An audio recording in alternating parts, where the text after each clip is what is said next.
Was that the professional picture that came back of you and Neil? Yeah, it Yeah, was a great photo. Great photo. really good. You texted me that picture and then you put like laughing face or something like, I mean, and then it was like laughing face. And I'm like, I can't see anything wrong with this photo. I don't know what your problem is.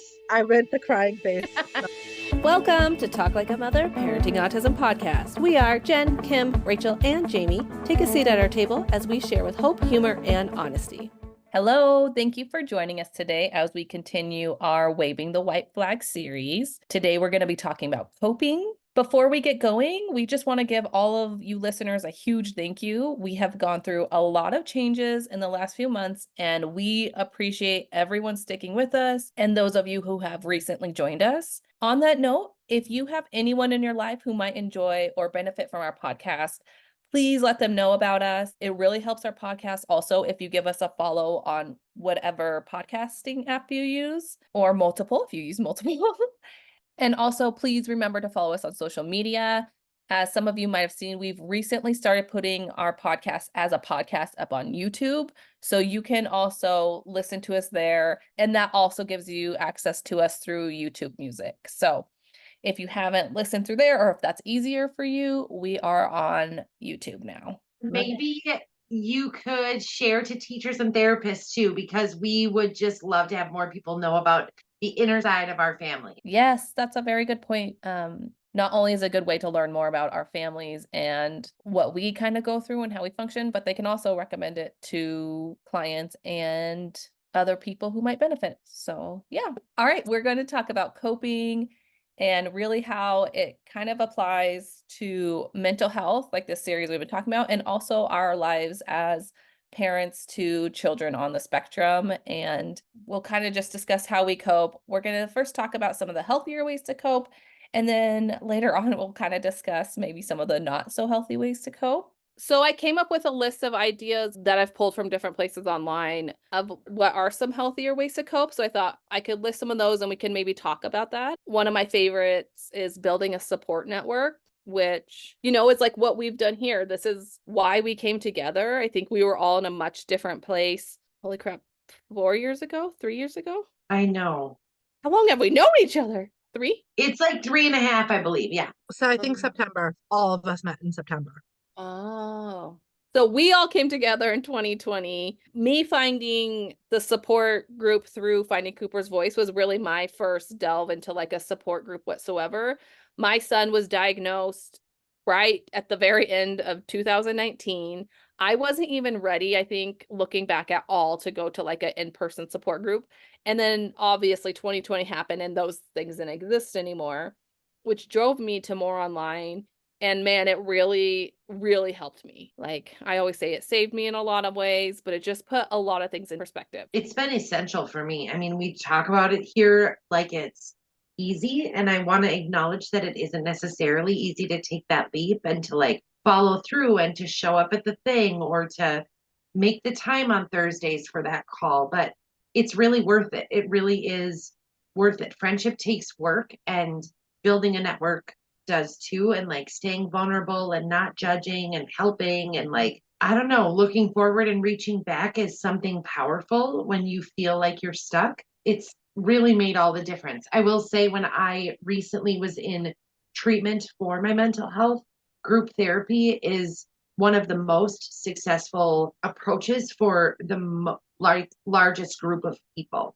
So obviously we talk a lot about in our podcast and as a friend group that like we aren't necessarily the cookie cutter, this works for everybody kind of families, but it really is important to have people where you can keep it real, Cliche as it sounds, it's been life changing.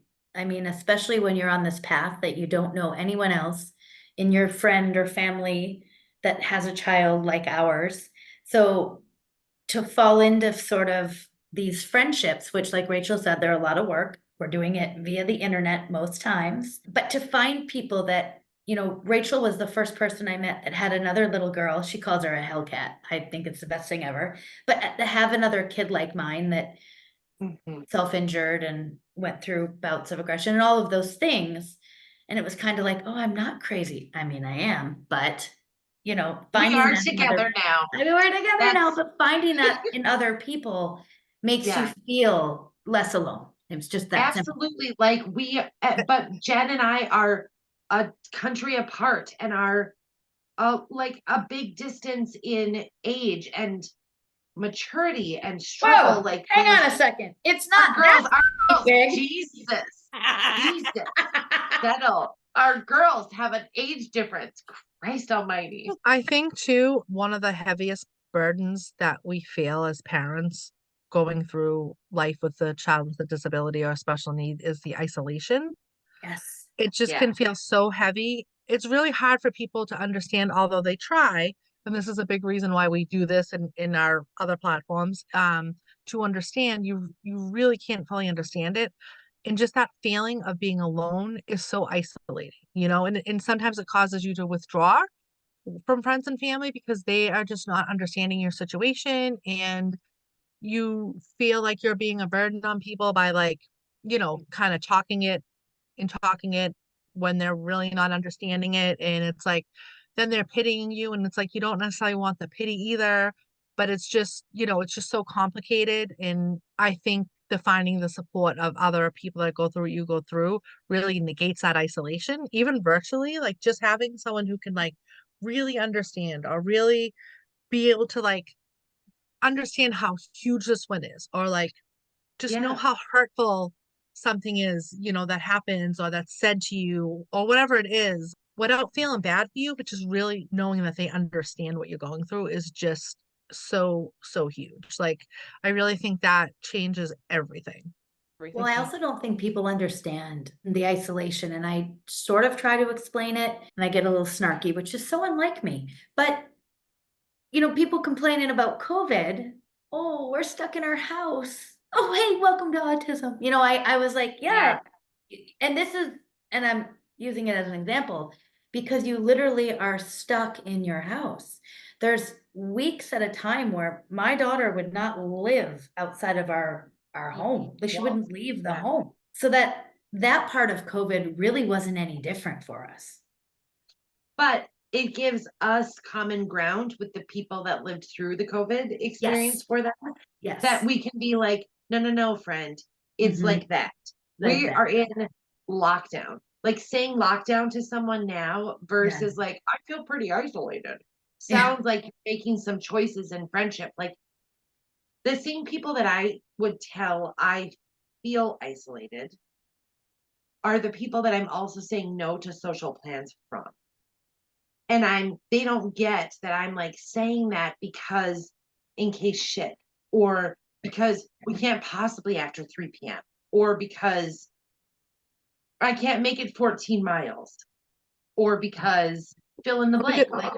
Or because you can't fake it, right? Like, Yeah, I there's don't so many have times it when in it's me. like, Yeah, it's like and you don't want to be out there. Sometimes you just don't have the energy to put that fake smile on your face and just kind of go through the motions when you're not feeling it in your heart. Like, it's so hard.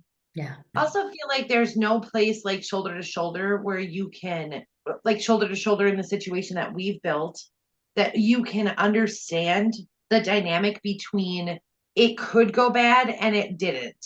Where Yeah. like in a relationship where it's like me and someone in a typical family or whatever, like in the typical world, when they see something not happen, like Celie doesn't have a meltdown, or she doesn't get off the bus like a hellcat, it's like I'm crying wolf.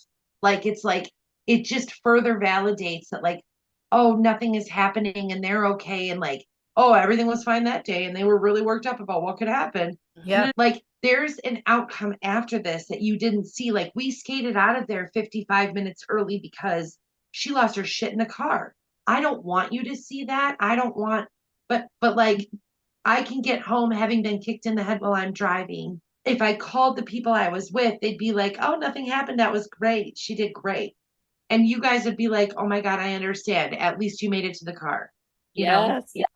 That's such a big thing. And I want to say too, sometimes, we've been able to meet each other online. We're all super comfortable. Obviously, we're doing it right now, talking online, talking through Zoom all that kind of stuff. I mean, really before 2020, I didn't even want to FaceTime people. I thought it was so weird. And now it's like, whatever. Mhm.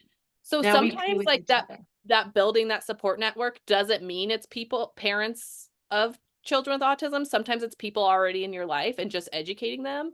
And like, I want to say, I appreciate the people listening to this podcast right now who don't directly have a child or a sibling or something on the spectrum or with a disability. Like the fact that you're listening to this probably because you're supporting in some way someone who does have a child like that. Like I think Amen. that's also amazing because, you know, I know people in my extended family who listen to the podcast and like just understand me so much better or understand our life so much better. So they are a better support network for our family than before because like Jenn always says, even us, we just didn't know before. And so we probably would have made judgments too of like, oh, you should just do this or you should, you know, like I think I have. I mean, and looking back in my life as like a teenager, I probably did make those judgments on parents I saw out that were doing stuff like, oh my gosh, just tell your kid to stop, you know. I encourage people to tell them, hey, listen to this podcast or read this book and it will help you understand autism more. And so you can be that support network for people. I have like on my page personally, I somehow, I don't know why I have so many like grandmothers that follow me of like, I love a grandma. I love a grandma, their grandchild has the disability. And I love that. Like they're trying so hard and they always message me like, oh my gosh, my grandson does this. And it's just them trying to learn. And I freaking love it. Honestly, it's my favorite when I get a grandma comment, and I have a couple grandmas on my supporter page, and seriously, it's like you are a grandparent going out of their way to really learn and absorb and understand autism, and I just think it's pretty cool. Because we also I hear think the opposite a lot of people of that generation who Mhm. who are not understanding to their. My mom and I talk about it all the I obviously had two grandmothers, and both would have loved Kaya, but one would not have been accepting of the autism, and one would have been right down on the ground with it. Like Yeah. the grave difference in how they would have been with her, you know, one would have been maybe more a little embarrassed of the stimming, the noises, because that's just not her, you know, where my other grandma would have been like, my nanny would have been like, hey, let her go, you know. Yeah. But yeah, it's that generation. I think you're right, James. I see a lot of That's so funny. grandparents that say it's like their kids aren't ready to necessarily find these online support things and follow these pages yet. So they're Mhm. kind of doing it. They're like testing the waters for their children, which I think is pretty cool. Like, you know, because Yeah. maybe the parent isn't quite there yet. I do think that that is really a neat thing where you can see a person's network build before they even join it, you know? So that kind of goes along with one of the other tips, open communication. So having that open environment with your family and people who can Mhm. understand.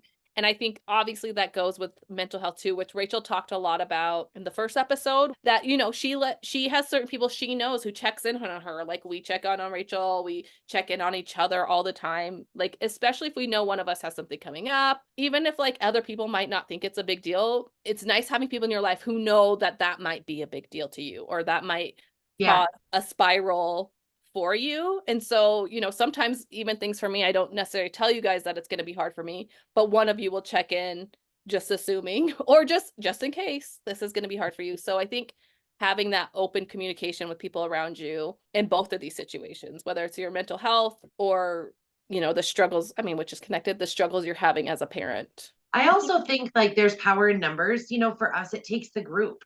It isn't that I have time to check in on any one of you all the time. It's that I do well. I'm dropping the ball. I know that Jamie is. And when James dropping it, because she's busy, that Jenn is. And like it goes like our web crosses all the lines Mhm. where I'll reach out to Jenn. And if I don't know about Kim, Kim has heard from, or Jenn has heard from Kim or whatever it is. Like, but in that we have to keep it open. Like, well, you can't get hurt because somebody's talking or like it's just never worth losing the network and the friendship that we've built and the group that we have. The flip side of that, of the checking in and when we're down, is having this community allows us to share the amazing things our kids do, and you get it. So when I tell you Kaya tried a raspberry today, I mean, you're all jumping up and down and everyone's excited. And if I was, you know, and nothing against my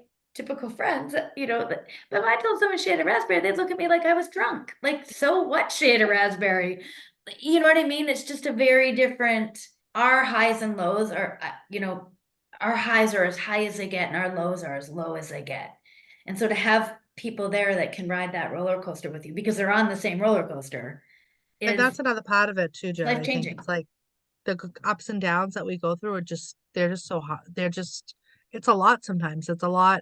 And then you have smooth sailing for a while. And then all of a sudden there's like this huge drop. And I think that's what also confuses other people because they'll be like, no, like you were just at so and so and she was great. She's happy. She seems fine. It's like, yeah, but you weren't at school the other day when she was throwing herself into a van. And when she whacked her arms on the door frame so many times, she has a bruise all across her forearm. Do you know what I'm saying? It's like, it's just like Yeah. these highs and lows. And it's like, I know I have people that I'll share stuff with and they're like, oh, that's so great. Yeah. But like you can see in their face that they don't understand. They don't Mhm. understand why that's so great. This like thing that's small but huge at the same time. I think that just makes it hard. Yeah. I thought of this earlier and I forgot to say it too, is the support network you build too, they don't have to be your best friends.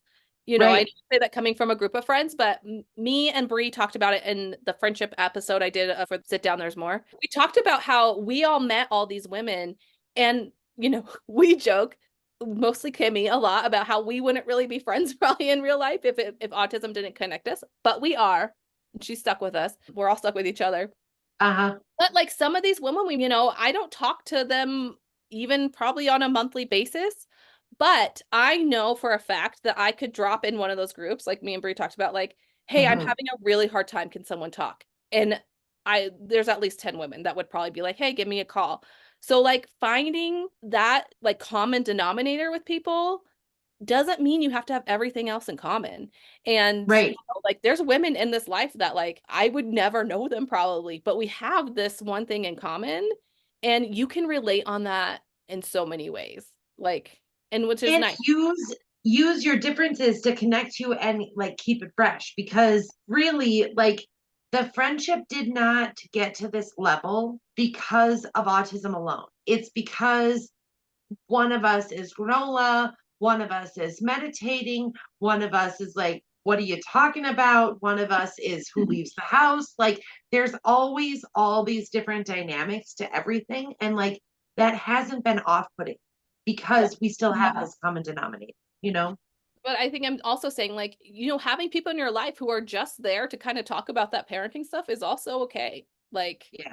Yeah. just having someone, and especially I feel like that happens to me a lot more locally where it's like both of us don't have time to go out to the movies or hang out on girls nights and all that stuff, but like meeting up for lunch every once in a while just to be like, oh my gosh, where are you finding a good therapist, where are you doing this, or I can't take this or this. It's really nice to have those connections whether online or not.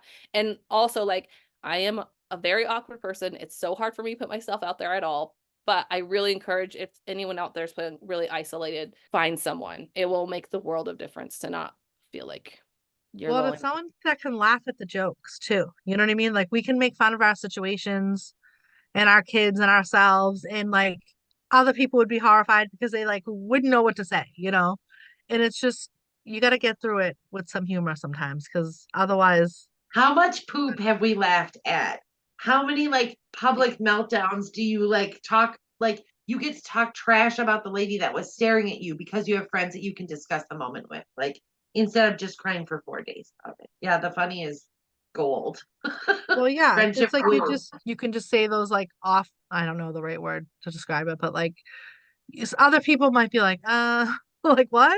Because we're just laughing at our situation because it's like it's not funny at the time that it's happening, but like, when we're like, well, yeah, no wonder why Jesse did this because he's thinking exactly this. And then, we all find that funny or whatever at the time. It wasn't maybe Yeah. funny at the time that it was happening. Wasn't fun in the moment. Exactly. Okay, another thing, this talks about having a mantra or coping statements, and Rach just put some of these in our chat, but it talks about having something to say to yourself or being able to talk yourself through a stressful or hard moment in order to cope. So some examples of this, I know we mentioned a lot in the first episode of the series, like the whole idea of like, for me, sometimes it does help to say like, and I don't know if this is healthy or not. Like, it could be worse, or there are harder things that people are going through, and I Mhm. think I talked about sometimes that doesn't help me, but other times it kind of I does. agree Like, with that too. okay, Yeah.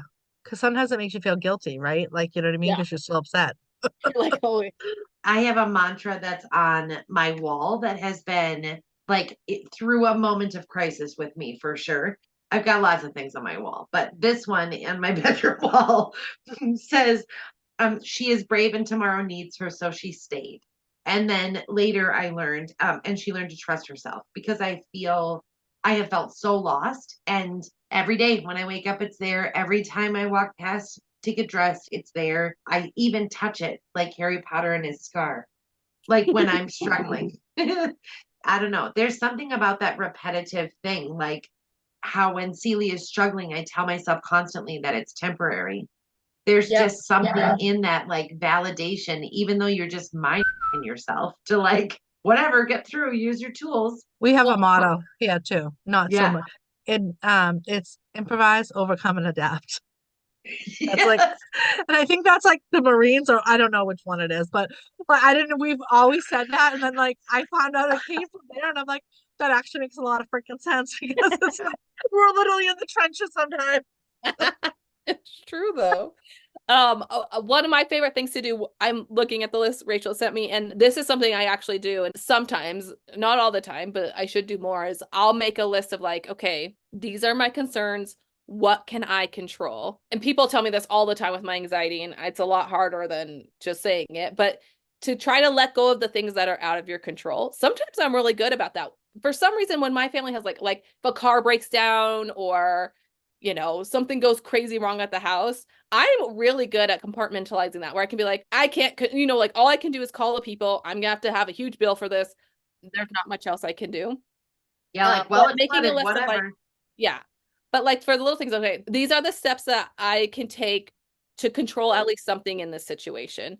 And sometimes that's making a call. Sometimes that's having my husband make a call. Sometimes that's just like, okay, I'm going to just clean my room so I can think clearly, kind of stuff like that. Some others, I can't change what has already happened. What Rach just said, the situation is temporary. Just because I'm thinking something does not make it true. This hurts, so I need to be extra kind towards myself. Isn't that the sweetest thing you ever heard? Yeah, I'm not good at I'm that. never that nice to her. Mm-mm.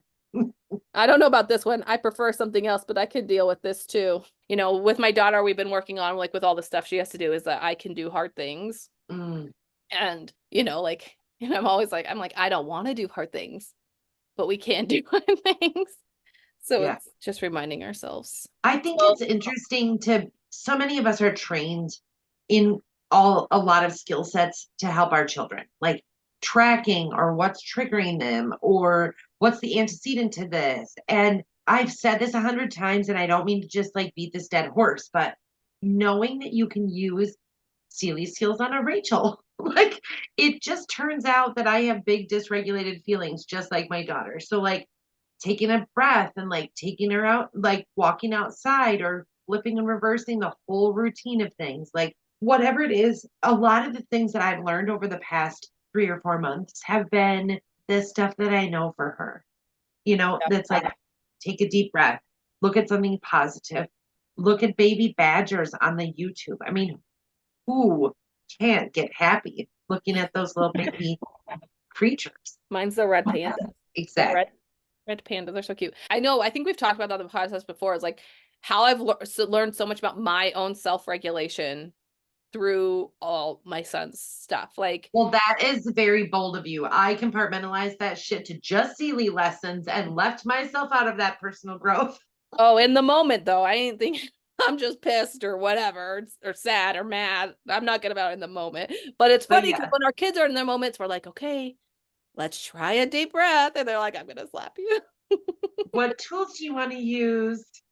And then like one of the biggest ones is obviously seeking professional help, which we always say doing what you can in that, talking to someone about. And sometimes it's just, doing those 3 therapy sessions that your insurance will cover.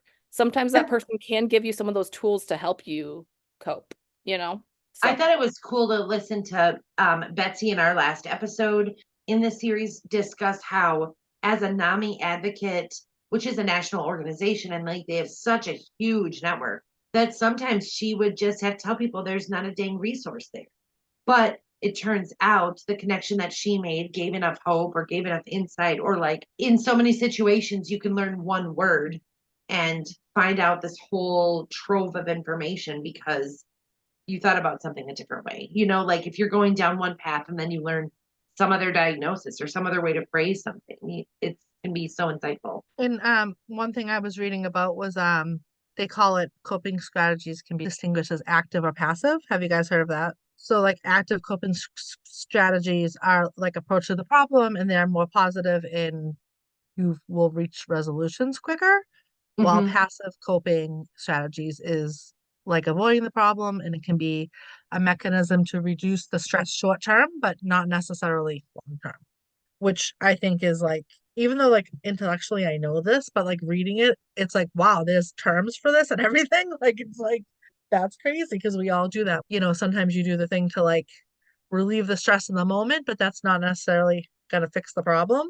I You feel know, like money is such a good example of that. Like if I want to not think about money, I can blah blah blah. But if I want to solve a money problem, it's going to be a long-term solution. Like it's going to be, well, this is specifically with dealing with special needs parenting. Like yeah. you like cope by not sometimes dealing with it and finding ways to like escape from it, which sometimes I feel like is very needed in the moment, but it doesn't always like help the situation. The situation is still there when you're, you know. Yeah. Yeah. Hiding I in the hear. garage, eating cookies. That's not Yeah. solving them. So on that note, we thought we would talk a little bit about maybe some, I don't know, perhaps perceived unhealthy ways that we cope in different situations. I would give a shout out to one of our listeners who brought up this idea to us at a retreat that some of us were at, discussing like that it could be shopping, it could be drinking, it could be oversleeping, it could be lack of sleeping.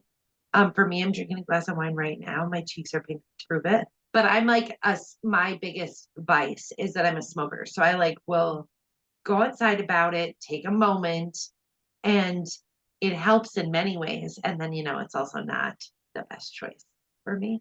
But it gives me a second. It gives me like a cool down. It gives me a big toxic, polluted, deep breath, whatever. She's taking that deep breath somehow. It's hard because, unhealthy coping can be a spectrum of things, and it can be very serious or it can be less serious. And some of those things, like little silly things, I probably am on TikTok way too often to like escape. I don't know if you guys know this from listening to our podcast, but probably food. We really bonded over queso. Food hits for us, yes. I Queso is mean, the thing. But for me, a lot in high school, I would do like the oversleep. I mean, I would oversleep just because I was a teenager, but literally to escape from things when I was going through a hard mental health time. I remember I would just like, I'm just going to sleep. So time like disappears. I feel like Yes, a lot of yes. people do that. I know in our life situations, that's not always even possible because children and stuff. But like really things like staying up too late when I should be sleeping, but it's just to get that escape because Oh, that's a big one for me. yeah. But I feel like I almost need it because I am working on being better about getting more sleep, but it's like when I'm going and it's like, wake up, get the kids ready, go throughout the day, work, dinner, bath, bed, start over again, over and over and over again. That monotony for me drives me insane. Like I've never been a good person at having like a 9 to 5 desk job where I go to the same place. Like I've always worked in like catering, film, restaurants, places where like every day is kind of the same, but also different. Like the day after day can really drive me up the wall. I can't do it. So for me, it's like those little breaks I need somehow. I could probably be healthier in the way of like, okay, maybe I stay up an hour on my own. But also for us, it's different because we've talked about this before. Like my son sleeps less than most children. So a lot of my friends are like, oh yeah, I get the kids bed at 7. Then I have like 7 to 10 on my own. What? Wake up and I'm like, no, my life is usually get my son to bed, stay up way too late just to be alone or, hang out with my husband and just have a little time. And then he's up before us most of the time. So it's like, I'm never without my kid. So it's just different. I was literally sitting on the couch. It was Saturday night and I was so tired. It was like 7 p.m. That's wild. I just wanted to like have a glass of wine, watch TV, the house was quiet. But I really got to the point where like, I am so freaking tired. I am just gonna go to Yeah. bed. Like, I can't fight it anymore. I have to go to bed. But it's that wanting to set downtime of like, It's like decompression, you know? yeah, yeah. When we were in an adoption process, I did a lot of like shopping to cope. And I felt like I was nesting or like I was just getting out of my house. And like, back before you have kids, when you can spend money because you have nothing to do, like those are two crazy things that I can hardly recall. But I used to spend, like, I used to just Well, new bath towels. Like, it was like Yep. dumb shit that you don't even leave life with. It's just what I did for a minute. Then I quit my job to do this life, and you stop spending. You stop spending. I used to take the kids to the mall because Neil worked constant. I was home with them. And it's cold. And the first thing the early intervention lady said was, "You bring her to the mall?" And I go, "Yeah." And they're like, "And she does fine?" And I go, "I mean, she was fine until you stopped. You just had to like kind of keep going." It never for 1 second clicked in my head to not do that. Like, I was like, no, I got to get out of this house. So like, I would literally bring her and Neil to the mall by myself. Like now I'm like, oh my God, I don't even know how I did that. That's youthful parenting. You You can were do like that. 19. Fresh. And I mean closer to 22, 23. But and then I would go to the mall. I'd have my Macy's credit card because we didn't have any money because I wasn't working. Neil was only working in or whatever credit cards I had, and I'd come home with these bags of clothes and I'd hide them. And one day little Neil comes in and he goes, "Oh, you're gonna kill mommy." And he goes, "Why?" He goes, "Oh, wait, do you see what she bought?" Because what I would say is like, "Daddy's gonna kill me. Daddy's gonna kill me." He ratted me out. But yeah, I feel like it's like that's probably just like impulse. Like, you know what I mean? It's like stress relief, and you just have like the You're impulse also to filling a void with some yes. gosh bagosh. Let me tell you, the fulfillment of a package coming to your door several times a week is not good, money-wise.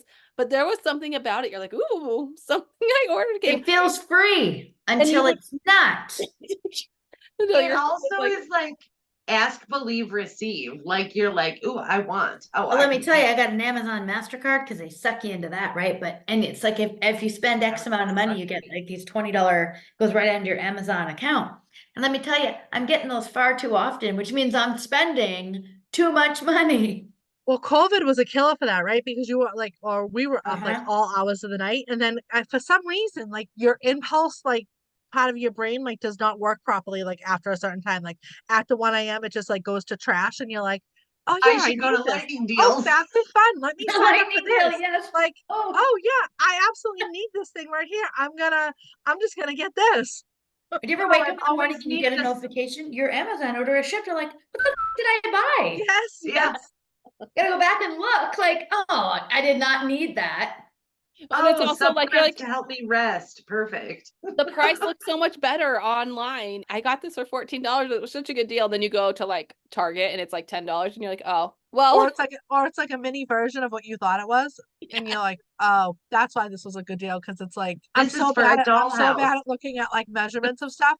So then I get it and I'm like, oh, this is Do not you right. guys remember when I thought I found the only pool in the United States during the COVID-19 and it showed up smaller than Eddie, the dog? Like, I was like, I finally got the last inflatable pool. And it was basically not. Well, it's like when I thought I was ordering a set of like fake flowers for this cute little vase I had, and it was one flower. Did I show you guys? You Okay, think you're getting a whole here's bush. a list of things that are unhealthy. Some of these, like I was saying, there's more extremes of these. There's lesser of these. Substance abuse, avoidance and denial, one of my favorites. Self-harm, isolation, emotional eating, escapism, traitors, Harry Potter, Yep. risky For behavior, real. self-blame, negative self-talk. We're all really good at that. Overworking, overexertion, and then escaping reality through fantasy. So, And like not coming out of your car when you pull up to the driveway. I used to be big on that. Oh, They'd be like, "Mom, we saw that you were home like a while ago. Like, what were you doing?" And I'm like, "Absolutely nothing." oh my gosh. I was on a driveway vacay. Shut They were up. Talk to they your were calling father. that my office for a while. So when my brother lived with us for a little while, I think when they had their second child, and he would go to work all day, be up, helping my sister-in-law with the baby all night. So he was like exhausted, but all the time he would pull into the driveway and just like go to like rest his eyes for a moment and he would fall asleep. And I was like, if you were my husband, I've been here alone with the baby all day. You come here. But we would also like to make fun of him. Also, get smart. We all have the Find My iPhone on. You need to do that in the work parking lot so it looks like you're solving problems, not just resting in my freaking premises. Well, Neil's done that several times before Find My iPhone was a thing. And like he actually had the cops like bang on his window because he was sleeping in Stop and Drop parking lot, the grocery store parking lot. They're like, sir, are you okay? And he's like, yeah, I'm just tired. I have 4 kids. I have 4 kids, 3 jobs. I have 4 kids, and I have a Kimmy. Exactly. But also with all these things, I think there's, some of these become dangerous, but it's like, some of these things, like I think escapism sometimes can be a good way to cope. It's like going too far with it. Or, like having something that you enjoy, like having, if you want to have a bowl of ice cream once a week to like, or every night a week, whatever, to like enjoy something in life, then freaking eat that ice cream. It's like, with a big spoon. Yeah. It's identifying the things in our lives that have gone too far, that it's like, okay, that's what it is. Anything in excess becomes a problem.